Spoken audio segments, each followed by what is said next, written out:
On est dans un moment de conviction qui est très fort en matière de lutte contre le gaspillage, de développement des stratégies d'économie circulaire avec une avancée qui est quand même infiniment significative en seulement 2-3 ans. Cette conférence, d'abord, c'est un lieu d'échange et de partage qui est formidable entre les différentes parties prenantes du secteur de la gestion des déchets. Je crois qu'avant tout, c'est un lieu de mobilisation de l'ensemble des acteurs pour atteindre des objectifs très ambitieux en matière d'économie circulaire. On voit que les Français, en matière de déchets ménagers, de recyclage, font des efforts, sont de plus en plus trieurs. Ça, il y a une vraie tendance depuis plusieurs années. Il n'empêche qu'ils attendent de la part des marques, des enseignes, des industriels, qu'ils prennent à bras-le-corps la question des emballages, du suremballage. Il y a une attente forte que cet aspect soit mieux encadré par la législation.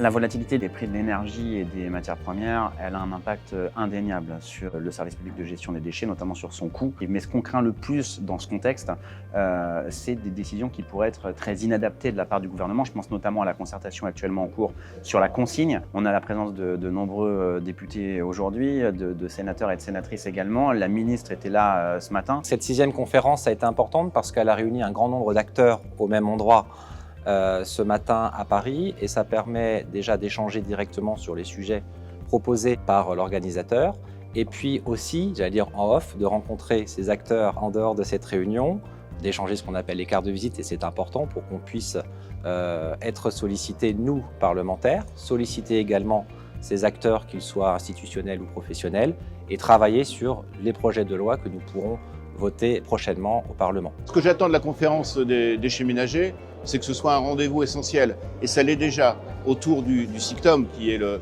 plus grand syndicat de traitement de déchets d'Europe.